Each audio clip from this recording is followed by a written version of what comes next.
ವಿಶೇಷ ಕಾರ್ಯಕ್ರಮಕ್ಕೆ ಸ್ವಾಗತ. ನಾನು ಹರಿಪ್ರಸಾದ್. ನಾವಿವತ್ತು ಸರ್ ಎಂ ವಿಶ್ವೇಶ್ವರಯ್ಯ ಅವರ ಊರು ಚಿಕ್ಕಬಳ್ಳಾಪುರದಲ್ಲಿದ್ದೇವೆ. ಚಿಕ್ಕಬಳ್ಳಾಪುರ ಲೋಕಸಭಾ ಕ್ಷೇತ್ರ ತನ್ನದೇ ಆದಂತಹ ಒಂದು ವಿಶಿಷ್ಟ ಪರಂಪರೆಯನ್ನ ಲೋಕಸಭಾ ಚುನಾವಣೆಯಲ್ಲಿ ಇದುವರೆಗೂ ಕೂಡ ಬೆಳೆಸಿಕೊಂಡು ಬಂದಿದೆ. 2019 ಲೋಕಸಭಾ ಚುನಾವಣೆಯಲ್ಲಿ ಆ ಪರಂಪರೆಯನ್ನ ಮುರಿಯುತ್ತಾ ಅಥವಾ ಚಿಕ್ಕಬಳ್ಳಾಪುರದ ಗದ್ದುಗೆಯನ್ನ ಯಾರು ಏರ್ತಾರೆ ಅನ್ನುವಂತಹ ವಿಶೇಷ ಕಾರ್ಯಕ್ರಮ ಗದ್ದುಗೆ ಗುದ್ದಾಟ.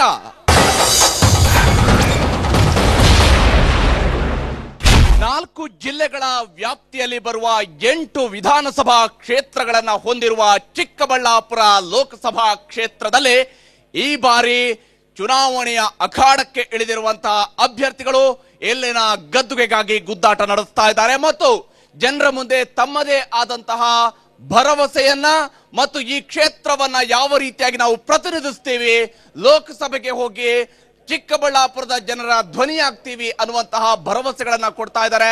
ಎಷ್ಟರ ಮಟ್ಟಿಗೆ ನಮ್ಮ ಅಭ್ಯರ್ಥಿಗಳು, ಅಖಾಡದಲ್ಲಿರ್ತಕ್ಕಂತಹ ಪಕ್ಷಗಳವರು ಯಾವ ರೀತಿಯಾಗಿ ಈ ಚುನಾವಣೆಯ ಸಂದರ್ಭದಲ್ಲಿ ಜನರಿಗೆ ಏನು ಭರವಸೆಯನ್ನ ಕೊಡ್ತಾರೆ, ಜನರು ಇವರಿಗೆ ಕೇಳ್ತಾ ಇರುವಂತಹ ಪ್ರಶ್ನೆಗಳು ಏನಿದ್ದಾವೆ, ಇದೆಲ್ಲವನ್ನು ಕೂಡ ತಿಳ್ಕೊಳ್ಳೋಣ. ನಮ್ಮ ಜೊತೆಗೆ ಇವತ್ತು ಈ ಕಾರ್ಯಕ್ರಮದಲ್ಲಿ ಅಭ್ಯರ್ಥಿಯಾಗಿರುವಂತಹ ಸಿಪಿಎಂ ಪಕ್ಷದ ಅಭ್ಯರ್ಥಿ ಎಸ್ ವರಲಕ್ಷ್ಮಿ ಅವರು ನಮಗೆ ಈ ಕಾರ್ಯಕ್ರಮದಲ್ಲಿ ಜಾಯಿನ್ ಆಗಿದ್ದಾರೆ. ಹಾಗೇನೆ ಭಾರತೀಯ ಜನತಾ ಪಕ್ಷದಿಂದ ಅಖಾಡದಲ್ಲಿರ್ತಕ್ಕಂಥ ಅಭ್ಯರ್ಥಿ ಮಾಜಿ ಸಚಿವ ಕೆ ಗೌಡರ ಪರವಾಗಿ ಚಿಕ್ಕಬಳ್ಳಾಪುರ ತಾಲೂಕು ಘಟಕದ ಬಿಜೆಪಿಯ ಅಧ್ಯಕ್ಷರಾಗಿರುವ ಹಗಲಗುರ್ಕಿ ಚಂದ್ರಶೇಖರ್ ಅವರು ನಮಗೆ ಈ ಕಾರ್ಯಕ್ರಮದಲ್ಲಿ ಜಾಯಿನ್ ಆಗಿದ್ದಾರೆ. ಹಾಲಿ ಸಂಸದರು, ಕೇಂದ್ರದ ಮಾಜಿ ಸಚಿವರು, ಕರ್ನಾಟಕದ ಮಾಜಿ ಮುಖ್ಯಮಂತ್ರಿಗಳಾಗಿರುವ ಎಂ ವೀರಪ್ಪ ಮೊಯ್ಲಿ 3ನೇ ಬಾರಿಗೆ ಅಖಾಡದಲ್ಲಿರುವಂತಹ ಅಭ್ಯರ್ಥಿ. ಅವರ ಪರವಾಗಿ ನಮ್ಮ ಜೊತೆಗೆ ಚಿಕ್ಕಬಳ್ಳಾಪುರ ಕಾಂಗ್ರೆಸ್ನ ಜಿಲ್ಲಾಧ್ಯಕ್ಷರಾಗಿರುವ KN ಕೇಶವರೆಡ್ಡಿ ಅವರು ನಮಗೆ ಈ ಕಾರ್ಯಕ್ರಮದಲ್ಲಿ ಜಾಯಿನ್ ಆಗಿದ್ದಾರೆ.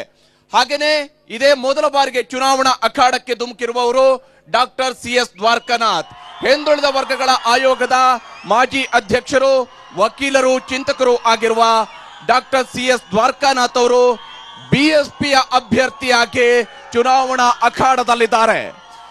ನಾವು ಕಾರ್ಯಕ್ರಮದಲ್ಲಿ ಮೊದಲಿಗೆ ಕೇಶವರೆಡ್ಡಿ ಮೂಲಕ ಮಾತನಾರಂಭಿಸ್ತೇನೆ. ಯಾಕಂದ್ರೆ ಕಳೆದ 2 ಅವಧಿಯಲ್ಲಿ ಚಿಕ್ಕಬಳ್ಳಾಪುರ ಲೋಕಸಭಾ ಕ್ಷೇತ್ರವನ್ನ ಕಾಂಗ್ರೆಸ್ ಪಕ್ಷ ಪ್ರತಿನಿಧಿಸಿದೆ, ವೀರಪ್ಪ ಮೊಯ್ಲಿ ಅವರು ಪ್ರತಿನಿಧಿಸಿದ್ದಾರೆ. ಕೇಶವರೆಡ್ಡಿ ಅವರೇ, ಎಷ್ಟರ ಮಟ್ಟಿಗೆ ಕ್ಷೇತ್ರಕ್ಕೆ ಅನುಕೂಲ ಆಗುವ ಕೆಲಸವನ್ನ ಕಾಂಗ್ರೆಸ್ ಪಕ್ಷ ಮಾಡಿದೆ? ಕಾಂಗ್ರೆಸ್ ಪಕ್ಷ ಜನಪರವಾದಂಥ, ವಿಶೇಷವಾಗಿ ಎಲ್ಲ ವರ್ಗದ, ಎಲ್ಲ ಜನಾಂಗದ ಏಳಿಗೆ ಆಗ್ತಕ್ಕಂಥ ಕಾರ್ಯಕ್ರಮಗಳನ್ನು ಹಿಂದೆ ಇದ್ದಕ್ಕಂಥ ಸಿದ್ದರಾಮಯ್ಯ ಸರ್ಕಾರ ಆಗಿರ್ಬೋದು, ಹಿಂದೆ ಕೇಂದ್ರದಲ್ಲಿ ಆಡಳಿತ ನಡೆಸ್ತಕ್ಕಂಥ UPA ಸರ್ಕಾರ ಆಗಿರ್ಬೋದು, ಈಗ ಆಡಳಿತ ನಡೆಸ್ತಕ್ಕಂಥ ಕುಮಾರಸ್ವಾಮಿ ಅವರ ಸಮ್ಮಿಶ್ರ ಸರ್ಕಾರ ಆಗಿರ್ಬೋದು, ವಿಶೇಷವಾದಂಥ ಒಂದು ಯೋಜನೆಗಳನ್ನು ಇಂದಿನ ನಮ್ಮ ಮುಖ್ಯಮಂತ್ರಿಗಳಾದಂಥ ಸಿದ್ದರಾಮಯ್ಯನವರು ರೂಪಿಸಿರ್ತಕ್ಕಂಥ ಜನಪರವಾದ ಕಾರ್ಯಕ್ರಮಗಳನ್ನು ಇವತ್ತು ಎಲ್ಲ ವರ್ಗದ ಜನರಿಗೂ ಮುಟ್ಟೋ ರೀತಿಯಲ್ಲಿ ಇವತ್ತು ಕಾಂಗ್ರೆಸ್ ಪಕ್ಷ ವಿಶೇಷವಾಗಿ ಎಲ್ಲ ಜನಾಂಗಕ್ಕೂ, ಪ್ರತಿಯೊಬ್ಬ ಜನಾಂಗಕ್ಕೂ ವಿಶೇಷವಾದಂಥ ಕೊಡುಗೆಯನ್ನು ಕೊಟ್ಟು ಇವತ್ತು ರಾಜ್ಯದಲ್ಲಿ ಸಮ್ಮಿಶ್ರ ಸರ್ಕಾರ, ಹಿಂದಿನ ರಾಜ್ಯದ ಸಮ್ಮಿಶ್ರ ಸರ್ಕಾರದ ಬಗ್ಗೆ ಹಿಂದಿನ ಕಾಂಗ್ರೆಸ್ ಸರ್ಕಾರದ ಬಗ್ಗೆ ಹೇಳ್ತೀರಿ. ವೀರಪ್ಪ ಮೊಯ್ಲಿ ಅವರು ಕೇಂದ್ರದಲ್ಲಿ ಸಚಿವರಾಗಿ 5 ವರ್ಷ ಇದೇ ಕ್ಷೇತ್ರದ ಸಂಸದರಾಗಿ ಕೆಲಸ ಮಾಡಿದ್ರು. ಆ ಅವಧಿಯಲ್ಲಿ ಏನ್ ತಂದಿದ್ದಾರೆ ಇಲ್ಲಿಗೆ? ಅವರ ದೊಡ್ಡ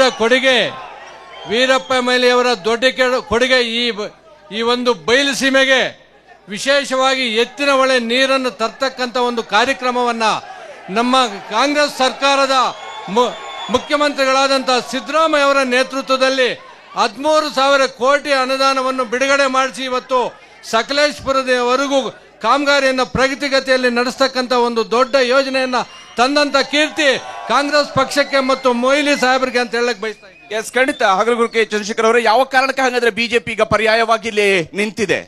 ದೇಶದ ಭದ್ರತೆ, ದೇಶದ ಪ್ರತಿಷ್ಠೆ, ಇವತ್ತು ಹೊರದೇಶಗಳಲ್ಲಿ ನಮ್ಮ ದೇಶದ ಪ್ರತಿಷ್ಠೆ ಹೆಚ್ಚಾಗಿದೆ. ದೇಶದ ಭದ್ರತೆ ನೋಡ್ತಾ ಇದ್ದೀರಾ. ಇವತ್ತು ಏನು ನಮ್ಮ ಸ್ನೇಹಿತರು ಹೇಳಿದ್ರು, ಕಾಂಗ್ರೆಸ್ನವರು ವೀರಪ್ಪ ಮೊಯ್ಲಿ ಅವರು ಈ ಕ್ಷೇತ್ರಕ್ಕೆ ಕೊಡುಗೆ. ವಾಜಪೇಯಿ ಅವರು 99ನೇ ಇಸ್ವಿಯಲ್ಲಿ ಪ್ರಧಾನಮಂತ್ರಿಗಳಾದಾಗ ಹೈವೇ ಪ್ರಾಜೆಕ್ಟ್ ತಂದರು. ಹೈವೇ ಪ್ರಾಜೆಕ್ಟ್ ತಂದು 6 ವರ್ಷದಲ್ಲಿ ಹೈವೇ ಪ್ರಾಜೆಕ್ಟ್ ಮುಗೀತು. ಮತ್ತೆ ಬಂದಂಥ UPA ಸರ್ಕಾರ ಮುಗಿಸ್ತು. ಇವತ್ತು ಗೋರಿಬಿದ್ನೂರಿಂದ ಚಿಕ್ಕಬಳ್ಳಾಪುರಕ್ಕೆ ಬರೋಂಥ ರಸ್ತೆ ಕೇಂದ್ರದಲ್ಲಿ ಮಂತ್ರಿಗಳು, ರಾಜ್ಯದಲ್ಲಿ ಇಲ್ಲಿ ಕ್ಷೇತ್ರದಲ್ಲಿ ಎಂಪಿಗಳು, ಆದರೂ ಸಹ 5 ವರ್ಷದಿಂದ ಗೋರಿಬಿದನೂರಿಂದ ಚಿಕ್ಕಬಳ್ಳಾಪುರಕ್ಕೆ ರಸ್ತೆ ಆಗಿಲ್ಲ ಸರ್. ಇದೊಂದು ಸಾಕು ಕಾಂಗ್ರೆಸ್ನವ್ರು ಮಾಡ್ತಾ ಇರೋಂಥ ಕೆಲಸ. ಎಸ್ ವರಲಕ್ಷ್ಮಿ ಅವರೇ, ಕಾರ್ಮಿಕ ಹೋರಾಟದಿಂದ ಮಹಿಳೆಯರ ಹೋರಾಟದಲ್ಲಿ ತೊಡಗಿಸಿಕೊಂಡಿದ್ರಿ, ಆದ್ರೆ ಈ ಬಾರಿ ಲೋಕಸಭೆಗೆ ಹೋಗ್ಬೇಕು ಅನ್ನುವಂತಹ ಕಾರಣಕ್ಕಾಗಿ ಅಖಾಡದಲ್ಲಿದ್ರಿ. ಯಾವ ವಿಚಾರಗಳು ನಿಮ್ಮ ಮುಂದಿದಾವೆ, ಏನ್ ಮಾಡೋರಿದ್ದೀರಿ ಅಂತ?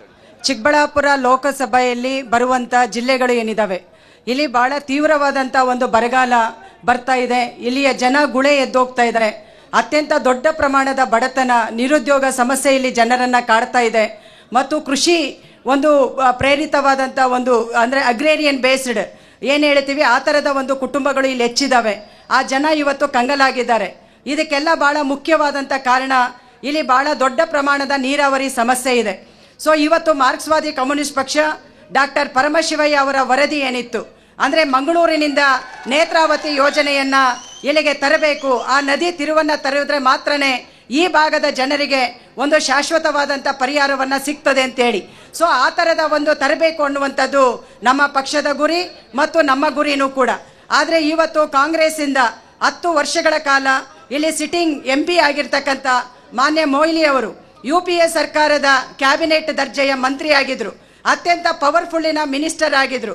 ಆ ಸಂದರ್ಭದಲ್ಲಿ ಅವರು ಪರಮಶಿವಯ್ಯ ಅವರ ರಿಪೋರ್ಟ್ ಅನ್ನ ಅಥವಾ ರೆಕಮೆಂಡೇಶನ್ ಅನ್ನ ಜಾರಿ ಮಾಡಲಿಕ್ಕೆ ಬೇಕಾದಂತ ಎಲ್ಲ ಅವಕಾಶಗಳು ಕೂಡ ಇತ್ತು. ಆದ್ರೆ ಅವರ ಮೂಲಭೂತವಾದಂತ ಸಮಸ್ಯೆಯನ್ನ ಬಗೆಹರಿಸುವ ಬದಲಿಗೆ ಸುಧಾರಣಾವಾದದ ಭಾಗವಾಗಿ ಎತ್ತಿನ ಹೊಳೆ ಯೋಜನೆಯನ್ನ ತಂದರು. ಎತ್ತಿನ ಹೊಳೆ ಯೋಜನೆ ಅನ್ನುವಂಥದ್ದು ಒಂದು ರೀತಿಯಲ್ಲಿ ಕಣ್ಕಟ್ಟು ಅನ್ನುವಂಥದ್ದನ್ನ ನಾವಿಲ್ಲಿ ನೋಡಬೇಕಾಗಿದೆ. ಎಸ್, ಹಾಗೇನೆ CS ದ್ವಾರಕಾನಾಥ್ ಅವರು ಕೂಡ ಈ ಬಾರಿ ಅಖಾಡದಲ್ಲಿರ್ತಕ್ಕಂಥ ಅಭ್ಯರ್ಥಿ. ದ್ವಾರಕಾನಾಥ್ ಅವರೇ, ಮೊದಲ ಬಾರಿಗೆ ಚುನಾವಣೆಯ ಅಖಾಡಕ್ಕೆ ಧುಮುಕಿದಿರಿ. ಏನು ಉದ್ದೇಶ, ಯಾವ ಕಾರಣಕ್ಕಾಗಿ ಲೋಕಸಭೆ ನಿಮ್ಮ ಚುನಾವಣೆಯ ಅಖಾಡಕ್ಕೆ ಇಳಿಯೋದಕ್ಕೂ ಕೂಡ ಲೋಕಸಭೆ ಯಾಕೆ ಆಯ್ಕೆ ಆಯ್ತು?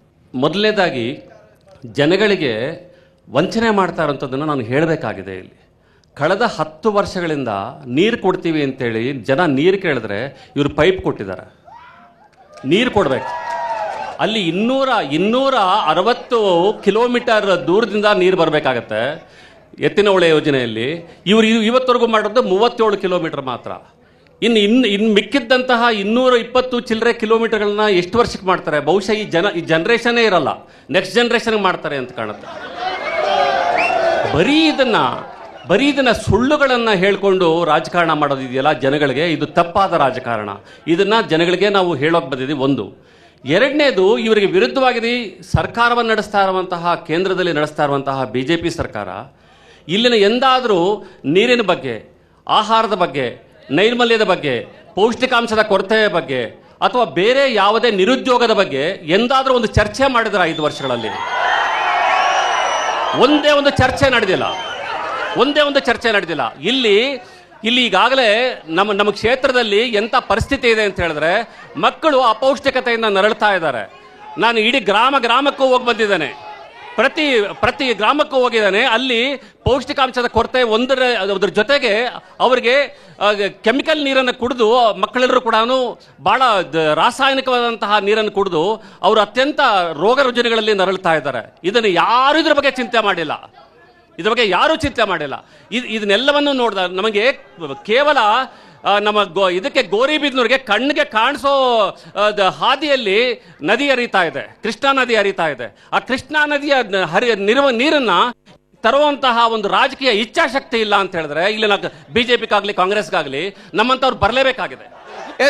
ಎಸ್ ಕೇಶವ ರೆಡ್ಡಿ ಅವರೇ, ನೀವು ಮಾಡಿರ್ತಕ್ಕಂಥ ಸಾಧನೆ ಅಂತ ಹೇಳಿದ್ರಿ ಎತ್ತಿನ ಹೊಳೆಯನ್ನ. ಆದ್ರೆ ಎತ್ತಿನ ಹೊಳೆಯಲ್ಲಿ ನೀರ ಬರ್ಲಿಲ್ಲ, ಬರೀ ಪೈಪ್ ಕೊಟ್ರಿ, ಬೇರೆ ನೀರು ಕೊಟ್ರಿ. ಅವ್ರು ಆಲ್ರೆಡಿ ಹೇಳಿದ್ರು ಚಿಕ್ಕಬಳ್ಳಾಪುರದ ಗೌರಿಬಿದನೂರು ಒಂದು ಹೈವೇ ಮಾಡಕ್ಕಾಗಿಲ್ಲ, ಇನ್ನೇನ್ ಮಾಡ್ತೀರಿ? ಈಗ ಎತ್ತಿನ ಹೊಳೆ ಯೋಜನೆ ಬಗ್ಗೆ ಎಲ್ಲ ಮಾಧ್ಯಮ ಸ್ನೇಹಿತರು ಸಹ ಹೋಗಿ ಪರಿವೀಕ್ಷಣೆ ಮಾಡಿದ್ದಾರೆ, ರೈತರು ಹೋಗಿ ಪರಿವೀಕ್ಷಣೆ ಮಾಡಿದ್ದಾರೆ. ಪ್ರಗತಿಗತಿಯಲ್ಲಿ ಇವತ್ತು ಕೆಲಸ ನಡೀತಾ ಇದೆ. ಅದು ಇನ್ನು 2-3 ವರ್ಷದೊಳಗಡೆ ಈ ಭಾಗಕ್ಕೆ ನೀರು ಬಂದೇ ಬರ್ತದೆ, ಅದರಲ್ಲಿ 2 ಮಾತಿಲ್ಲ. ಇಷ್ಟು ವರ್ಷ ಆದ್ಮೇಲೂ ಕೂಡ ಯಾಕೆ ಹಂಗಾದ್ರೆ ಅಪೌಷ್ಟಿಕತೆ ಇದೆ? ಯಾಕೆ ಗ್ರಾಮಗಳಲ್ಲಿ ಇನ್ನೂ ಕೂಡ ನೀರಿನ ಸಮಸ್ಯೆ ಇಷ್ಟೊಂದು ದೊಡ್ಡ ಮಟ್ಟದಲ್ಲಿ ಇದೆಯಲ್ಲ, ಯಾಕೆ ಯೋಚನೆ ಮಾಡ್ಲಿಕ್ಕೆ ಆಗಿಲ್ಲ? ಸತತವಾಗಿ ನಿಮ್ಮ ಗೆಲ್ಲಿಸ್ಕೊಂಡು ಬಂದಿದಾರಲ್ಲ ಜನ ಅಂತ. ಈಗ ಅಪೌಷ್ಟಿಕತೆ ನೀರಿನ ಪ್ರಕೃತಿಯ ಒಂದು ಇದರಿಂದ ಇವತ್ತು ನೀರಿನ ಅಂಶ ಕೆಳಗಡೆ ಹೋಗಿರ್ಬೋದು. ಆದರೆ ಅದನ್ನು ಚಿಂತನೆ ಮಾಡಿ ಇವತ್ತು ಮಕ್ಕಳಿಗೆ, ವೃದ್ಧರಿಗೆ ಏನಿವತ್ತು ನೀರಿನ ಕೊರತೆ ಇದೆ ಅದನ್ನು ನೀಗಿಸಬೇಕು ಅಂತಾನೆ ಇವತ್ತು ಎತ್ತಿನಹೊಳೆ ಯೋಜನೆ ತರ್ತಾ ಇರ್ತಕ್ಕಂಥ ಕಾರ್ಯಕ್ರಮ. ಖಂಡಿತ ಕೇಶವ ರೆಡ್ಡಿ ಅವರೇ. ಇಲ್ಲಿ ಚಂದ್ರಶೇಖರ್ ಅವರೇ, ನೀವು ರಾಷ್ಟ್ರೀಯ ಭದ್ರತೆ ಹೇಳ್ತಿದ್ರಿ, ಅದು ಕೇವಲ ಭ್ರಮೆಯನ್ನ ಸೃಷ್ಟಿಸುವ ಕೆಲಸ ಮಾಡ್ತಾ ಇದ್ರಿ ಅಷ್ಟೇ. ಇವತ್ತು ಕೇಂದ್ರ ಸರ್ಕಾರ ಏನ್ ಮಾಡಿದೆ ಅಂತ ಕೇಳ್ತಾ ಇದಾರಲ್ಲ, ಗ್ಯಾಸ್ ಯಾರಿಗಿತ್ತು ಮುಂಚೆ? ಶ್ರೀಮಂತರಿಗಿತ್ತು. ಶ್ರೀಮಂತರು ಮಾತ್ರ MP ಲೆಟರ್ MLA ಲೆಟರ್ ತಗೊಂಡೋದ್ರೆ ಗ್ಯಾಸ್ ಸಿಕ್ತಿತ್ತು. ಇವತ್ತು ಸಾಮಾನ್ಯ ಕಾರ್ಯಕರ್ತರು ಸಿಗುತ್ತೆ. ವಾಜಪೇಯಿ ಪ್ರಧಾನಿ ಆಗಿದ್ದಾಗ ಫುಟ್ಪಾತ್ ಮೇಲೆ ಗ್ಯಾಸ್ ಮಾಡ್ತಿದ್ರು. ಅದೇ UPA ಸರ್ಕಾರ ಬಂದಾಗ ಬ್ಲಾಕ್ ಆಯಿತು. ಮತ್ತೆ ಈಗ ಮೋದಿ ಅವರು ಬಂದ ಮೇಲೆ ಫ್ರೀ ಆಗಿ ಸಿಗ್ತಾ ಇದೆ ಎಲ್ಲರಿಗೂ. ಅದೇ ಇವತ್ತು ಶೌಚಾಲಯ 70 ವರ್ಷ ದೇಶ ಆಳಿದ್ದವರು, ನಮ್ಮವರೆಲ್ಲ ದೇಶ ಆಳಿದ್ದು. ದೇಶ ಆಳಿದ್ದವ್ರು 70 ವರ್ಷ.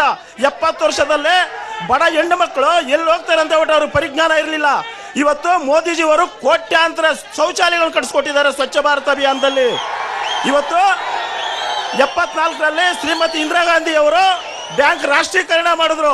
ಎಷ್ಟು ಜನಕ್ಕೆ ಅಕೌಂಟ್ಗಳು ಮಾಡಿಸಿದ್ರು ಇವರು? ಎಷ್ಟು ಜನಕ್ಕೆ ಅಕೌಂಟ್ಗಳು ಮಾಡಿಸಿದ್ರು? ಮೋದಿನೇ ಬರ್ಬೇಕಾಗಿ ಬಂತ ಬಡ ಹೆಣ್ಣು ಮಕ್ಕಳಿಗೆ, ಬಡವರಿಗೆ, ಸ್ಕೂಲ್ ಮಕ್ಕಳಿಗೆ ಬ್ಯಾಂಕ್ ಅಕೌಂಟ್ ಮಾಡಿಸೋದಕ್ಕೆ. ಇದಕ್ಕಿಂತ ಏನ್ ಮಾಡ್ಬೇಕು ಸರ್?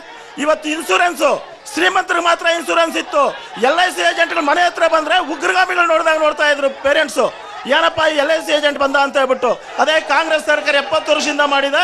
ಇವತ್ತು 18,000 ಹಳ್ಳಿಗಳಲ್ಲಿ 5 ವರ್ಷದಲ್ಲಿ ವಿದ್ಯುತ್ ಇರಲಿಲ್ಲ. ಇವತ್ತು ಮೋದಿಜಿ ಅವರು ಬಂದ ಮೇಲೆ 18,000 ಹಳ್ಳಿಗಳಿಗೂ ಕರೆಂಟ್ ಕೊಟ್ಟಿದ್ದಾರೆ.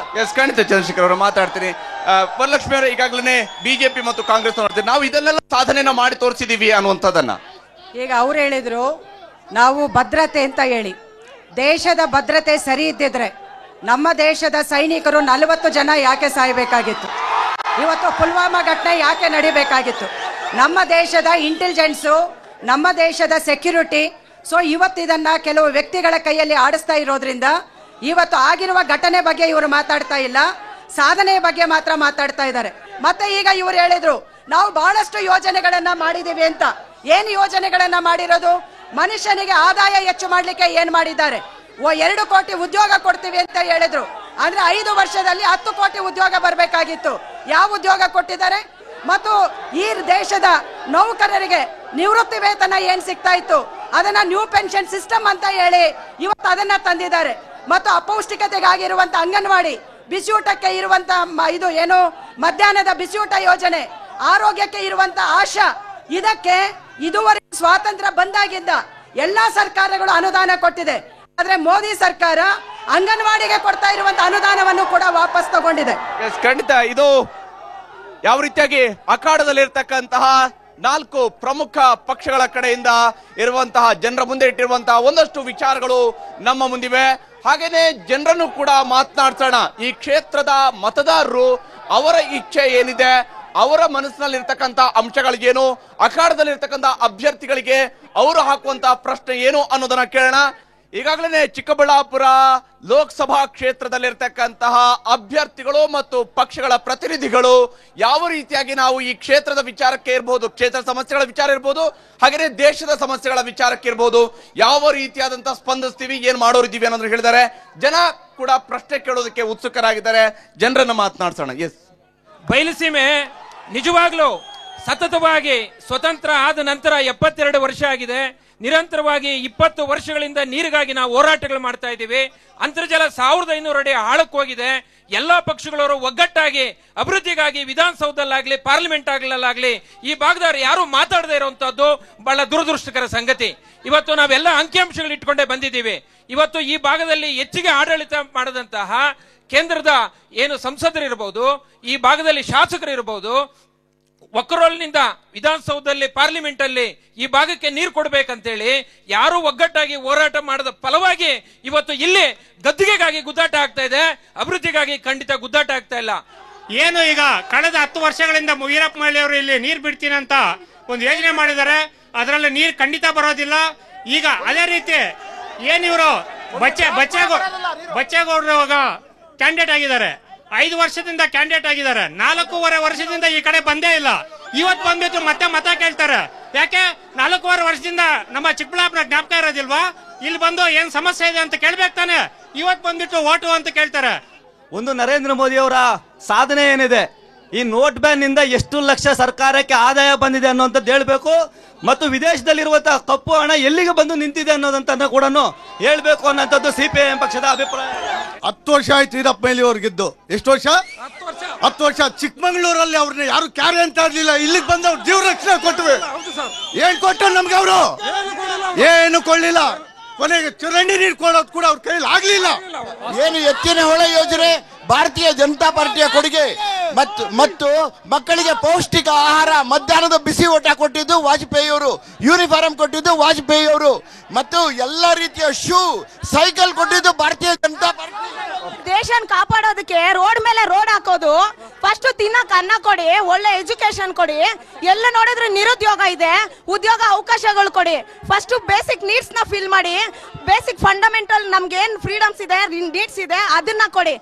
ಜನ ಕೇಳಿರುವಂತಹ ಪ್ರಶ್ನೆಗಳಿಗೆ ಉತ್ತರವನ್ನ ಪಡ್ಕೊಳ್ತೀನಿ. ಈಗ ಚಂದ್ರಶೇಖರ್ ಅವರೇ, ಏನ್ ಮಾಡಿದ್ರು ನೀವು? ದೇಶ ಭದ್ರತೆ ವಿಚಾರಗಳನ್ನ ಹೇಳ್ತೀರಿ. ಕಪ್ಪು ಹಣ ಎಷ್ಟು ಬಂತು? ನೋಟ್ ಬ್ಯಾನ್ ಮಾಡಿದ್ರಿ, ಏನಾಯ್ತು? ನೋಟ್ ಬ್ಯಾನ್ ಆಗಿರೋದು ಶ್ರೀಮಂತರಿಗೆ ತೊಂದರೆ ಹೊರತು ಬ್ಲಾಕ್ ಸ್ಟಾಕ್ ಮಡಗಿದ್ದವ್ರಿಗೆ, ಬಡವರಿಗೆ ಯಾರಿಗೂ ತೊಂದರೆ ಆಗಿಲ್ಲ. ಬ್ಲಾಕ್ ಮನಿ ಇಂಟರ್ನ್ಯಾಷನಲ್ ಮಾರ್ಕೆಟ್ ಅಲ್ಲಿ ಅವರು ಒಂದು ಫಿಕ್ಸ್ ಮಾಡ್ಕೊಂಡಿದ್ದಾರೆ. ಅಷ್ಟು ಸಲೀಸಾಗಿ ಅವ್ರು ಕೊಡ್ತಾರಾ? ಅವರೊಂದು ಕಮಿಟಿ ಇದೆ, ಕಮಿಟಿಯಲ್ಲಿ ತೀರ್ಮಾನ ಆದ್ಮೇಲೆ ಮೋದಿ ಅವರು ಮಾತಾಡಿದ್ದಾರೆ, ಕಮಿಟಿಯಲ್ಲಿ ತೀರ್ಮಾನ ಮಾಡಿಕೊಂಡು ಅವ್ರು ತಗೊಂಬರ್ತಾರ. ಆಮೇಲೆ ಈಗ ಭದ್ರತೆ ಬಗ್ಗೆ ಹೇಳ್ತಾ ಇದಾರಲ್ಲ, UPA ಸರ್ಕಾರ ಇದೆ, ಮನಮೋಹನ್ ಸಿಂಗ್ ಇದ್ದಾಗ ಬಾಂಬೆಯಲ್ಲಿ ತಾಜ್ ಹೋಟ್ಲ್ ಮೇಲೆ ಬ್ಲಾಸ್ಟ್ ಆಯ್ತಲ್ಲ, 1800 ಜನ ಸತ್ರಲ್ಲ. ಅವತ್ತು ಯಾರನ್ನಾದ್ರೂ ಒಬ್ಬರನ್ನ ಪಾಕಿಸ್ತಾನದವ್ರನ್ನ ಉಗ್ರಗಾಮಿಗಳನ್ನ ಸಾಯಿಸಿದ್ರ ಭದ್ರತೆ ಅಲ್ವಾ ಇದು? 44 ಜನ ಸೈನಿಕರು ಸತ್ರು ಅಂತ ಹೇಳಿದ್ರಲ್ಲ, ಇದಕ್ಕೆ ಮುಂಚೆ ಸೈನಿಕರು ಸತ್ತಿಲ್ವಾ? ಉಗ್ರಗಾಮಿಗಳು ನಮ್ಮ ಮೇಲೆ ದಾಳಿ ಮಾಡಿಲ್ವಾ? 44 ಜನ ಸೈನಿಕರು ಸತ್ತಾಗ 11ನೇ ದಿವಸಕ್ಕೆ ಅವ್ರಿಗೆ ತರ್ಪಣ ಬಿಟ್ರಲ್ಲ, ಇದಲ್ವಾ ಗತ್ತು? ಮೋದಿ ಗತ್ತು. ಇಲ್ಲಿ ಎತ್ತಿರುವಂತಹ ಪ್ರಶ್ನೆಗಳು ಭದ್ರತೆಯ ವಿಚಾರಗಳಿಗೆ ಸಂಬಂಧಪಟ್ಟಂತಹ ಪ್ರಶ್ನೆಗಳನ್ನು ಮತ್ತೆ ಎತ್ತಾ ಇದ್ದಾರೆ. ಇದಕ್ಕಾಗಿನೇ ನಾವಿದ್ದೀವಿ ಅನ್ನೋ ಮಾತುಗಳು ಕೂಡ ಬರ್ತದೆ. ನೋಡಿ, ಯಾರಾದ್ರೂ ಒಬ್ರು ಒಂದು ಗಂಭೀರವಾದ ಪ್ರಶ್ನೆ ಎತ್ತಿದ್ದಾರೆ, ಹಸುವಿನ ಪ್ರಶ್ನೆ, ನೀರಿನ ಪ್ರಶ್ನೆ ಎತ್ತಿದ್ದಾರೆ.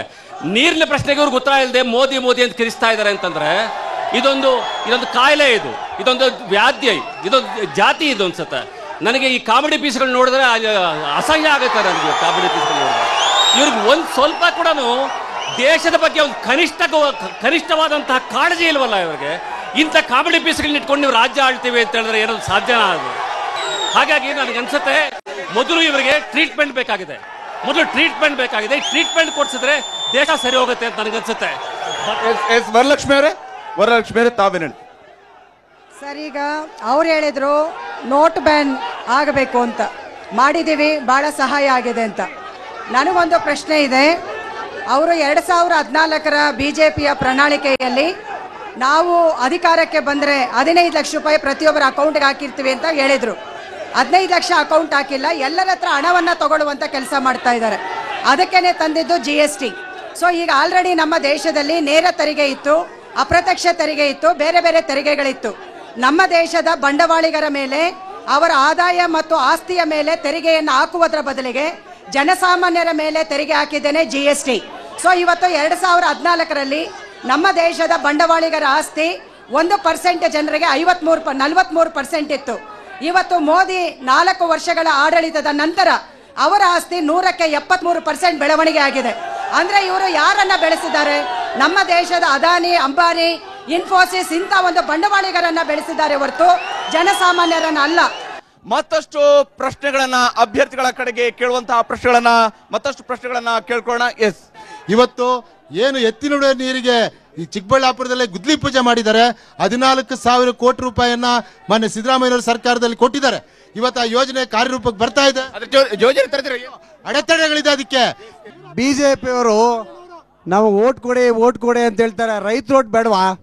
ಕುಮಾರಸ್ವಾಮಿಗಳು ಸಾಲ ಮನ್ನಾ ಮಾಡಬೇಕು ಅಂತ ನರೇಂದ್ರ ಮೋದಿ ಹತ್ರ ಹೋಗಿ ಕುತ್ಕೊಂಡಾಗ ₹1 ಸಾಲ ಕೊಡ್ಲಿಲ್ಲ. ಗುಜರಾತ್ ಕೊಟ್ರು, ಉತ್ತರ ಪ್ರದೇಶ ಕೊಟ್ರು, ಯಾಕೆ ನಮ್ಮ ರಾಜ್ಯಕ್ಕೆ ಕೊಡ್ಲಿಲ್ಲ? ಮತ್ತೆ ನಮ್ಮ ಬಚ್ಚೇಗೌಡರು ಓಟ್ ಕೊಡಿ ಅಂತ ಕೇಳ್ತಾರಲ್ವಾ? 5 ವರ್ಷ ನರೇಂದ್ರ ಮೋದಿ ಸರ್ಕಾರ ಮಾಡಿದ್ರಲ್ಲ, ನಮ್ಮ ಚಿಕ್ಕಬಳ್ಳಾಪುರಕ್ಕೆ ಏನ್ ಕೊಡುಗೆ ಕೊಟ್ರು? ಸ್ವತಂತ್ರ ಬಂದಾಗಿಂದ ಇಷ್ಟೊಂದು ಜನ ಆಡಳಿತ ಮಾಡಿದಾರಲ್ಲ, ಯಾರು ನೀರ್ ಕೊಟ್ಟಿದ್ದಾರೆ ಅನ್ನೋದು ನನ್ನ ಪ್ರಶ್ನೆ. ಇಷ್ಟೊಂದು ಜನ ಇಷ್ಟು ಮಾತಾಡ್ತಾರಲ್ವಾ? ಪೈಪ್ಗಳು ಬಂದಿದೆ, ನೀರ್ ಬಂದಿಲ್ಲ. ನಮ್ಮ ಚಿಕ್ಕಬಳ್ಳಾಪುರ ಲೋಕಸಭಾ ಕ್ಷೇತ್ರಕ್ಕೆ ವೀರಪ್ಪ ಮೊಯ್ಲಿ ಅವರ ಕೊಡುಗೆ ಖಾಲಿ ಬಿಂದಿಗೆ. ಸರ್, ಇವತ್ತು ವೀರಪ್ಪ ಮೊಯ್ಲಿ ಅವರು ನಮ್ಮ ದೇಶದ ಹೋಗಿ ಸರ್, ದೇಶ ಒಂದ್ ಕಡೆ ಚಿಕ್ಕಬಳ್ಳಾಪುರ ತಗೊಂಡಿವ. ಚಿಕ್ಕಬಳ್ಳಾಪುರದಲ್ಲಿ ನಮ್ಮ ಇಲ್ಲಿ ವಾದ ನಡೀತಾ ಇರೋದು. ಚಿಕ್ಕಬಳ್ಳಾಪುರ ಕ್ಷೇತ್ರಕ್ಕೆ ಮೊಯ್ಲಿ ಅವರು ಏನೇನು ಮಾಡಿದ್ದಾರೆ ಸರ್? ನರೇಂದ್ರ ಮೋದಿನ ಚೌಕಿದಾರ್ ನರೇಂದ್ರ ಮೋದಿ ಚೋರಿ ಕಾಂಗ್ರೆಸ್. ಯಾಕೆಂದ್ರೆ 2G ಆಗೋಣ, 3G ಆಗೋಣ, ಕಲ್ಲಿದ್ದು ಆಗೋಣ ಇರೋದು ಕಾಂಗ್ರೆಸ್ ಸರ್ಕಾರ, ಬಿಜೆಪಿ ಸರ್ಕಾರ ಸರ್. ಒಂದೇ ಒಂದು ಕ್ವಶನ್. ಇನ್ನು 2 ವರ್ಷದಲ್ಲಿ ಎತ್ತಿನ ಹೊಳೆ ಬರ್ತದೆ ಅಂತ ಹೇಳ್ತಿದಾರಲ್ಲ, ಗೌರಿಬಿದನೂರು ಚಿಕ್ಕಬಳ್ಳಾಪುರ ರಸ್ತೆ 20 ಕಿಲೋಮೀಟರ್ 6 ತಿಂಗಳಿಂದ ಸ್ಥಗಿತ ಆಗಿದೆ. ಇನ್ನು 2 ವರ್ಷದಲ್ಲಿ ಎತ್ತಿನ ಹೊಳೆ ನೀರು ಎಲ್ಲಿ ನಿಲ್ಲಿಸ್ತೀರಾ ನೀವು ಹೇಳಿ? ಕುಮಾರಸ್ವಾಮಿ ಅವರು ಅಲ್ಲಿ ಸಿಎಂ ಆಗಿ ಪ್ರಮಾಣ ವಚನ ಮಾಡ್ಕೊಂತ ಇದ್ರು. ಮಹಾಗಠಬಂಧನ್ ಅಂತ ಹೇಳ್ಬಿಟ್ಟು ಮಾಯಾವತಿ ಅವ್ರು ಬಂದಿದ್ರು, ಅದೇ ರೀತಿಯಾಗಿ CPM ಬಂದಿದ್ರು. ಏನ್ ಇವ್ರ ಕೊಡುಗೆ? ಇಲ್ಲಿ ಇವತ್ತು ಯಾಕೆ ಅಭ್ಯರ್ಥಿ ಆಗಿದ್ದಾರೆ ಅಂತ ಕೇಳ್ರಿ ಅವ್ರನ್ನ. ಅಟ್ಲೀಸ್ಟ್ ಇವ್ರು ಏನ್ ಮಾತಾಡ್ತೀರಂತ ಒಂಚೂರು ತಿಳ್ಕೊಳ್ಳಿ. ಇದು ಪ್ರಜಾಪ್ರಭುತ್ವ. ಈ ದೇಶದಲ್ಲಿ ಬಾಬಾ ಸಾಹೇಬ್ ಅಂಬೇಡ್ಕರ್ ಅವರು ಈ ಭಾರತಕ್ಕೆಲ್ಲಾನು ಒಂದು ಸಂವಿಧಾನ ಬರೆದಿದ್ದಾರೆ. ಆ ಸಂವಿಧಾನ ಏನ್ ಹೇಳುತ್ತೆ ಅಂದ್ರೆ ಪ್ರತಿಯೊಬ್ಬರಿಗೂ ಮನೆ ಕೊಡಬೇಕು, ಉದ್ಯೋಗ ಕೊಡಬೇಕು, ಕೆಲಸ ಕೊಡಬೇಕು. ಕಾಂಗ್ರೆಸ್ ಅವರು 70 ವರ್ಷ, ಇವರು 20 ವರ್ಷ, ಇವರಿಬ್ರು ಪ್ರೋಗ್ರಾಮ್ ಜನಕ್ಕೆ ಟೋಪಿ ಹಾಕದೆ ಕೆಲಸ. ನಮ್ಮ ಚಿಕ್ಕಬಳ್ಳಾಪುರ ಜಿಲ್ಲಾ ಕ್ಷೇತ್ರದಲ್ಲಿ ಕಾಂಗ್ರೆಸ್ನವರು ವೀರಪ್ಪ ಮೊಯ್ಲಿ ಸುಳ್ಳಿನ ಸರದಾರ. ಈ ಕ್ಷೇತ್ರದಲ್ಲಿ ಅಭಿವೃದ್ಧಿ ಶೂನ್ಯ. ಅದೇ ರೀತಿಯಲ್ಲಿ ಯಾವತ್ತೂ ಕೂಡ ಬಿಜೆಪಿನವರು ಈ ಕ್ಷೇತ್ರದ ಜನತೆ ಬಗ್ಗೆ ಹೋರಾಟ ನಡೆಸಿಲ್ಲ, ಕೆಂಪಾಟ ನಡೆಸಿದೆ. ಈ ಜಿಲ್ಲೆಗೆ ಶಾಶ್ವತ ನೀರಾವರಿ ಯೋಜನೆಯನ್ನ ಜಾರಿ ಆಗ್ಬೇಕಂತೇಳಿ 2001ರಲ್ಲಿ 10,000 ಜನ ಪಾದಯಾತ್ರೆ ನಡೆಸಿರ್ತಕ್ಕಂಥದ್ದು CPIM ಪಕ್ಷ. ಸನ್ಮಾನ್ಯ ವೀರಪ್ಪ ಮೊಯ್ಲಿ ಅವರು ಅಭಿವೃದ್ಧಿಯ ಒಂದು ಪುಸ್ತಕವನ್ನ ಬಿಡುಗಡೆ ಮಾಡಿದ್ದಾರೆ. ಎಲ್ಲ ಒಂದು ಗುಡಿಬಂಡೆ ತಾಲೂಕಲ್ಲೇ ಸುಮಾರು ಸುಳ್ಳುಗಳ ಪ್ರಣಾಳಿಕೆಯನ್ನು ಇದರಲ್ಲಿ ಕೊಟ್ಟಿದ್ದಾರೆ. ಅಭಿವೃದ್ಧಿಯ ಕಾಮಗಾರಿಗಳ ಪಟ್ಟಿಯಲ್ಲಿ ಇದೆ. ಇನ್ನು ಇಡೀ ಕ್ಷೇತ್ರದಾದ್ಯಂತ ಎಷ್ಟು ಸುಳ್ಳು ಪಟ್ಟಿಯನ್ನು ಕೊಟ್ಟಿರಬೇಕು. ಮತ್ತೆ ಎತ್ತಿನ ಹೊಳೆ ವಿಚಾರದಲ್ಲಿ ಚುನಾವಣೆಯ ಮೊದಲು ಒಂದು ಕಲ್ಲು ಹಾಕ್ತಾರೆ, ನೀರು ತರ್ತಾ ಇದೆ ಅಂತ ಹೇಳ್ತಾರೆ. ಚುನಾವಣೆ ನಂತರ ಒಂದು ಕಲ್ಲು ಹಾಕ್ತಾರೆ, ನೀರು ತರ್ತಾರೆ ಅಂತ ಹೇಳ್ತಾ ಇದ್ದಾರೆ. ಸುಳ್ಳಿನ ಸರ್ದಾರ ವೀರಪ್ಪ ಮೊಯ್ಲಿ ಅವರು. ಈಗಾಗಲೇ ಜನ ಕೇಳಿರುವಂತಹ ಪ್ರಶ್ನೆಗಳಿಗೆ ಇಲ್ಲಿ ಉತ್ತರವನ್ನ ಪಡ್ಕೊಳ್ಳೋಣ. ಕೇಶವ ರೆಡ್ಡಿ ಅವರೇ, ವೀರಪ್ಪ ಮೊಯ್ಲಿ ಅವರು ಸಾಕಷ್ಟು ಸುಳ್ಳುಗಳನ್ನು ಹೇಳಿದ್ದಾರೆ ಅನ್ನೋದನ್ನೇ ಜನ ಎಲ್ಲರೂ ಕೂಡ ಕೇಳ್ತಾರೆ. ಇವತ್ತು ನಮ್ಮ ಸ್ನೇಹಿತರು ಹುಡುಗರಿಗೆ ಅರ್ಥ ಆಗ್ತಾ ಇಲ್ಲ. ವೀರಪ್ಪ ಮೊಯ್ಲಿ ಅವರು ಮುಖ್ಯಮಂತ್ರಿ ಆದ ಸಂದರ್ಭದಲ್ಲಿ CET ತಂದಂತ ಒಂದು ಯೋಜನೆಯಿಂದ ಇವತ್ತು ಹುಡುಗರು ಉದ್ಯೋಗಕ್ಕೆ ಹೋಗ್ತಾ ಇದ್ದಾರೆ. ಅದನ್ನು ತಿಳ್ಕೋಬೇಕು. ಅವರು ಸುಮ್ಮನೆ ತಲಾಟೆ ಎಲ್ಲ ಮಾತಾಡ್ತಾರೆ. ಅದ್ರ ಜೊತೆಯಲ್ಲಿ ಇವತ್ತು ಏನು ವೀರಪ್ಪ ಮೊಯ್ಲಿ ಅವರು ಮಂತ್ರಿಗಳಾದಂಥ ಸಂದರ್ಭದಲ್ಲಿ ಪಂಚಾಯತ್ ರಾಜ್ ಕಾಯ್ದೆಯನ್ನ ಏನು ರಿಸರ್ವೇಷನ್ ತಂದಂತ ಕೀರ್ತಿ ವೀರಪ್ಪ ಮೊಯ್ಲಿ ಅವರಿಗೆ ಕಾಂಗ್ರೆಸ್ ಪಕ್ಷಕ್ಕಿದೆ. ಇವತ್ತು ನಾನು ಕೇಳಲಿಕ್ಕೆ ಬಯಸ್ತಾ ಇದ್ದೀನಿ, ಇಷ್ಟು ಅಭ್ಯರ್ಥಿ ಆಗಿರ್ತಂತ ಬಚ್ಚೇಗೌಡರು ಮಂತ್ರಿ ಸ್ಥಾನವನ್ನ 3 ಸಲ ಅಲಂಕರಿಸಿದಂತ ಸಂದರ್ಭದಲ್ಲಿ ಅವ್ರು ತಂದಿರ್ತಕ್ಕಂಥ ಯೋಜನೆ ಯಾವ್ದಾದ್ರು ಇದ್ದೆ ಇಲ್ಲಿ ಜನರ ಮುಂದೆ ಹೇಳಿ. ಅದೇ ವೀರಪ್ಪ ಮೊಯ್ಲಿ ಅವರು ಈ ರಾಷ್ಟ್ರಕ್ಕೆ, ರಾಜ್ಯಕ್ಕೆ ಅವರ ಅಪಾರವಾದಂಥ ಕೊಡುಗೆಯನ್ನು ಕೊಟ್ಟಂತ ಧೀಮಂತ ರಾಜಕಾರಣಿ ಅವರು. ಇವತ್ತು ಬಡ ವಿದ್ಯಾರ್ಥಿಗಳು, ನಮ್ಮ ರೈತರ ಮಕ್ಕಳು ಡಾಕ್ಟರ್ ಆಗಿರ್ಬೋದು, ಇಂಜಿನಿಯರ್ ಆಗಿರ್ಬೋದು, ಒಬ್ಬ IAS ಆಫೀಸರ್ ಆಗಿರ್ಬೋದು ಆಗೋದಕ್ಕೆ ಕಾರಣ ವೀರಪ್ಪ ಮೊಯ್ಲಿ ಅವರು ಮತ್ತೆ ಕಾಂಗ್ರೆಸ್ ಪಕ್ಷದ ಆಡಳಿತದಲ್ಲಿದ್ದಂತ ಮಾಡಿದಂತ ಒಂದು ಕಾರ್ಯಕ್ರಮ ಅಂತ ನಾನು ಹೇಳಲಿಕ್ಕೆ ಬಯಸ್ತಾ ಇದ್ದೀನಿ. ಈಗ ನಮ್ಮ ಸ್ನೇಹಿತರು ಹೇಳಿದ್ರು ಏನೋ ಭದ್ರತೆ ಬಗ್ಗೆ ಮಾತಾಡ್ತಾರೆ ಅಂತ. ಭದ್ರತೆ ಬಗ್ಗೆ ಮಾತಾಡ್ಬೇಕಾದ್ರೆ ತಾಕತ್ತಿರ್ಬೇಕಲ್ವಾ? 1800 ಜನ ಸತ್ತಾಗ ಒಬ್ಬ ಉಗ್ರಗಾಮಿನೂ ಸಾಯಿಸಿಲ್ಲ ಅಂದ್ರೆ ಇನ್ನೇನು ಭದ್ರತೆ? ಇವತ್ತು ಒಂದು ಪ್ರಶ್ನೆ ಕೇಳ್ತಾ ಇದ್ದೀನಿ ನಮ್ಮ ಕಾಂಗ್ರೆಸ್ ಮಿತ್ರರಿಗೆ. ಮೋದಿ ಅವರು 13 ವರ್ಷ ಮುಖ್ಯಮಂತ್ರಿ ಆಗಿದ್ರು, ಒಂದು ಹಗರಣ ಇಲ್ಲ. ಅವ್ರು ಮುಖ್ಯಮಂತ್ರಿ ಆದ್ಮೇಲೆ ಪ್ರಧಾನಮಂತ್ರಿ ಕಳಿಸ್ಕೊಟ್ರು, 5 ವರ್ಷದಲ್ಲಿ ಒಂದು ಹಗರಣ ಇಲ್ಲ. ರಾಹುಲ್ ಗಾಂಧಿ ಅವರನ್ನ ನೀವು ದಯವಿಟ್ಟು ಎಲ್ಲಾದ್ರೂ ಒಂದ್ ಕಡೆ 5 ವರ್ಷ ಮುಖ್ಯಮಂತ್ರಿ ಮಾಡಿ ಆಮೇಲೆ ಪ್ರಧಾನಮಂತ್ರಿ ಅಂತ ಹೇಳಿ. ಈಗ ಯಾಕೆ ಸುಮ್ಮನೆ ಪ್ರಧಾನಮಂತ್ರಿ ಅಂತ ಹೇಳ್ತಾ ಇದ್ದೀರಾ? ಇಲ್ಲಿ ಈಗಾಗಲೇ ನೀರಿನ ವಿಚಾರದ ಬಗ್ಗೆ ಹೇಳಿದ್ರು, ಭದ್ರತೆಯ ವಿಚಾರದ ಬಗ್ಗೆ ಮಾತಾಡ್ತಾರೆ. 4 ರೀತಿಯಾದಂತಹ ವರ್ಷನ್ಗಳು ಇಲ್ಲಿ ಬರ್ತಾ ಇದಾವೆ. ಯಾವ ರೀತಿಯಲ್ಲಿ ನೀವು ಇದನ್ನೆಲ್ಲ ಹೆಂಗೆ ಸಾಲ್ವ್ ಮಾಡೋದು? ಈಗ ನಾನು ಆಗ್ಲೇನೆ ಹೇಳಿದ್ದೇನೆ, ನೀರಾವರಿ ಯೋಜನೆ ಅನ್ನುವಂಥದ್ದು ಒಂದು ಶಾಶ್ವತವಾದಂಥ ಪರಿಹಾರವನ್ನು ಕೊಡಬೇಕು. ಅದಕ್ಕೆ ಕಾಂಗ್ರೆಸ್ನವರು ಅದಕ್ಕೆ ಸಂಪೂರ್ಣ ಪ್ರಯತ್ನ ಮಾಡಿಲ್ಲ. ಬಿಜೆಪಿಯವರಿಗೆ ಆ ವಿಚಾರಗಳೇ ಗೊತ್ತಿಲ್ಲ. ದ್ವಾರಕಾನಾಥ್ ಅವರೇ, ಇಲ್ಲಿ 3 ಪ್ರಶ್ನೆಗಳನ್ನ ನೀವು ಎತ್ತಿದ್ದೀರಾ. ಒಂದು ನೀರಾವರಿ ಸಮಸ್ಯೆ ಬಗ್ಗೆ. ನೀರಾವರಿ ಸಮಸ್ಯೆ ಬಗ್ಗೆ ಈ ಎರಡೂ ಪಕ್ಷಗಳಿಗೂ ಕೂಡ ವೈಜ್ಞಾನಿಕವಾದಂತಹ ತಿಳುವಳಿಕೆ ಇಲ್ಲ ಅನ್ನೋದು ಬಹಳ ಸ್ಪಷ್ಟವಾಗಿ ಗೊತ್ತಾಗ್ಬಿಟ್ಟಿದೆ. ಕಳೆದ 10 ವರ್ಷಗಳಲ್ಲಿ ಕಾಂಗ್ರೆಸ್ ಮಾಡಿದ್ದು ಮತ್ತು ಬಿಜೆಪಿಯವರು ಎಂದೂ ಕೂಡ ನೀರಿನ ಬಗ್ಗೆನೇ ಮಾತಾಡದೇ ಇರುವಂಥದ್ದು. ಇಲ್ಲಿ ನೀರಿನ ಬಗ್ಗೆ ಮಾತಾಡಲಿಕ್ಕೆ ಅನೇಕ ಇಶ್ಯೂಗಳಿದಾವೆ. ಇಲ್ಲಿ ಒಂದು ನಾನು ಹೇಳ್ದಂಗೆ ಕೃಷ್ಣಾ ರಿವರನ್ನು ತರಲಿಕ್ಕೆ ಸಾಧ್ಯತೆ ಇದೆ. ಮತ್ತೊಂದು ನೆಟ್ಕಲ್ವರೆಗೂ ಕೂಡ ಕಾವೇರಿ ಬಂದಿದೆ. ಕಾವೇರಿ ಇದನ್ನು ಕೂಡ ತರಲಿಕ್ಕೆ ಸಾಧ್ಯತೆ ಇದೆ. ಈ ಎರಡೂ ಸಾಧ್ಯತೆಗಳನ್ನ ಬಿಟ್ಟು ಇವ್ರು ಬೇರೆದನ್ನೆಲ್ಲ ಮಾತಾಡ್ತಾ ಇದ್ದಾರೆ.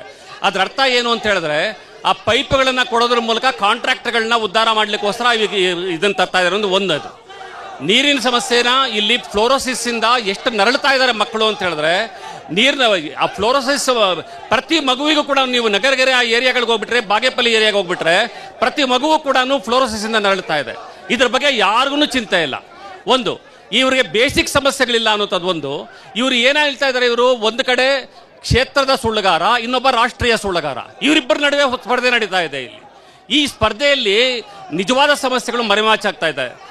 ಭದ್ರತೆ ಬಗ್ಗೆ ಹೇಳಬೇಕು ಅಂತ ಹೇಳಿದ್ರೆ, ಮೊಟ್ಟ ಮೊದಲು ಪಾರ್ಲಿಮೆಂಟ್ ಮೇಲೆ ಅಟ್ಯಾಕ್ ಆಗಿದ್ದು ಯಾವ ಸರ್ಕಾರದಲ್ಲಿ, ಅದಾದ ಮೇಲೆ ಟೆರರಿಸ್ಟ್ನ ಬಿಟ್ಬಿಟ್ಟಿದ್ದು ಯಾವ ಸರ್ಕಾರದಲ್ಲಿ, ಈಗ ಯಾವ ಸರ್ಕಾರದಲ್ಲಿ ಸೈನಿಕರ ಮೇಲೆ ಅಟ್ಯಾಕ್ ಆಗಿರುವಂತದ್ದು. ಇದೆಲ್ಲ ಆಗ್ತಾ ಇರೋದು ಅಭದ್ರತೆ ಇರೋದು ಇವ್ರ ಪಕ್ಷಕ್ಕೆ ಹೊರತು ಸರ್ಕಾರಕ್ಕಲ್ಲ ಅಥವಾ ಜನಕ್ಕಲ್ಲ. ಎಸ್, ಮತ್ತಷ್ಟು ಮಾತಾಡೋಣ ಮತ್ತು ಅಭ್ಯರ್ಥಿಗಳ ಜೊತೆಗೆ ಇನ್ನೊಂದಷ್ಟು ವಿಚಾರಗಳ ಬಗ್ಗೆ ಕೇಳುವಂತದ್ದಿದೆ. ಯಾವ ಕಾರಣಕ್ಕಾಗಿ ಕ್ಷೇತ್ರದ ಮತದಾರರು ಅವರನ್ನ ಆಯ್ಕೆ ಮಾಡಬೇಕಾಗಿದೆ ಅನ್ನೋದನ್ನು ಕೂಡ ಪ್ರಶ್ನಿಸೋಣ. ಎಸ್, ಈಗಾಗಲೇ ಜನ ಸಾಕಷ್ಟು ವಿಚಾರಗಳನ್ನ ಪ್ರಸ್ತಾಪಿಸಿದ್ದಾರೆ, ಅಭ್ಯರ್ಥಿಗಳು ಕೂಡ ತಮ್ಮದೇ ಆದಂತಹ ಉತ್ತರಗಳನ್ನ ಕೊಡ್ತಾ ಬಂದಿದ್ದಾರೆ.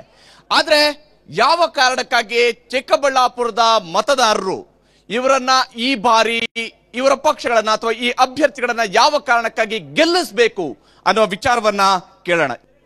ನಾನು ಈ ಲೋಕಸಭಾ ಕ್ಷೇತ್ರದ ಮತದಾರರಲ್ಲಿ ವಿನಂತಿ ಮಾಡೋದು, ಈ ಲೋಕಸಭಾ ಕ್ಷೇತ್ರದ ಸಮಗ್ರ ಅಭಿವೃದ್ಧಿಗಾಗಿ ಮತ್ತು ಕೃಷಿ ಆಧಾರಿತವಾದಂಥ ಈ ಜಿಲ್ಲೆಗಳಲ್ಲಿ ಶಾಶ್ವತವಾದಂಥ ನೀರಾವರಿ ಒಂದು ಯೋಜನೆಯನ್ನು ತರಲಿಕ್ಕಾಗಿ ಈ ಭಾಗದ ನಿರುದ್ಯೋಗವನ್ನು ಹೋಗಲಾಡಿಸಿ ಈ ಭಾಗದ ಒಂದು ಉದ್ಯೋಗವನ್ನು ಕೊಡಬೇಕು ಅಂತ ಹೇಳಿದ್ರೆ ಕೃಷಿ ಆಧಾರಿತವಾದಂಥ ಕೈಗಾರಿಕೆಗಳು ಬರಬೇಕು. ಮತ್ತು ಈಗ ಆಲ್ರೆಡಿ ಯಾರೆಲ್ಲ ದುಡಿಮೆಯನ್ನು ನಡೆಸ್ತಾ ಇದ್ದಾರೆ ಅವರಿಗೆ ಕನಿಷ್ಠ ವೇತನ ಸಿಗಬೇಕು ಮತ್ತು ಎಲ್ಲರಿಗೂ ಕೂಡ ಭೂಮಿ ಮತ್ತು ಮನೆ ಮತ್ತು ಕುಡಿಯುವಂಥ ನೀರು, ಕೃಷಿಗೆ ನೀರು ಸಿಗಬೇಕು. ಇದರ ಆಧಾರದಲ್ಲಿ ನಾನು ಹೋರಾಟಗಳನ್ನು ನಡೆಸಬೇಕು ಅಂತಿದ್ದೇನೆ. ಅದಕ್ಕಾಗಿ ಚಿಕ್ಕಬಳ್ಳಾಪುರ ಲೋಕಸಭಾ ಮತದಾರರು ನನ್ನನ್ನು ಬೆಂಬಲಿಸಬೇಕು ಅಂತೇಳಿ ನಾನು ವಿನಂತಿ ಮಾಡ್ತೇನೆ. ಎಸ್, ಚಂದ್ರಶೇಖರ್ ಅವರೇ, ಯಾವ ಕಾರಣಕ್ಕಾಗಿ ಬಿಜೆಪಿಯನ್ನು ಈ ಬಾರಿ ಬೆಂಬಲಿಸಬೇಕಿರಲಿ? ದೇಶದ ಆವಾಗಲೇ ಹೇಳಿದ್ದೀನಿ, ದೇಶದ ಭದ್ರತೆ. ಈಗ ನಮ್ಮ BSP ಮುಖಂಡರು ಹೇಳಿದ್ರು ಸೈಕೋ ಆಗಿದೆ ಹುಡುಗರಿಗೆ ಅಂತ. ಹುಡುಗರಿಗಲ್ಲ, ದೇಶದಲ್ಲೆಲ್ಲ ಮೋದಿ ಮೋದಿ ಮೋದಿ ಅಂತ ಸೈಕೋ ಆಗಿದೆ. ಅವ್ರು ಗೆಲ್ಲಿಸ್ತಾರೆ. ಯುವಕರು ಇವತ್ತು ದೇಶದ ನಿರುದ್ಯೋಗ ನಿವಾರಣೆ ಆಗಬೇಕಂತ ಹೇಳ್ಬಿಟ್ಟು ಯುವಕರಿಗೆಲ್ಲ ಇದೆ. ಆ ಸೈಕೋ ಆಗಿರೋದು ಹುಡುಗರಿಗೆ. ಅವರೆಲ್ಲ ನಮ್ಮ ಬಚ್ಚೇಗೌಡರನ್ನ ಗೆಲ್ಲಿಸ್ತಾರೆ, ಮೋದಿ ಅವ್ರನ್ನ ಗೆಲ್ಲಿಸ್ತಾರೆ. ಅದೇ ರೀತಿ ಬಚ್ಚೇಗೌಡರು ಇಲ್ಲಿ ಕ್ಯಾಂಡಿಡೇಟ್ ಗೆದ್ದ ಮೇಲೆ ಈ ಭಾಗಕ್ಕೊಂದು ಫ್ಯಾಕ್ಟ್ರಿ ತರ್ತಾರೆ, ನೀರಾವರಿ ಯೋಜನೆಗೆ ಹೆಚ್ಚು ಒತ್ತು ಕೊಡ್ತಾರೆ.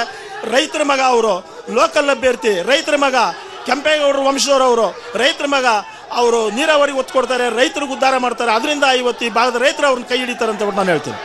ಕೇಶವ ರೆಡ್ಡಿ ಅವರೇ, ಯಾಕೆ ಮತ್ತೊಮ್ಮೆ ಮೊಯ್ಲಿ ಅವರನ್ನ ಬೆಂಬಲಿಸಬೇಕಾಗಿದೆ?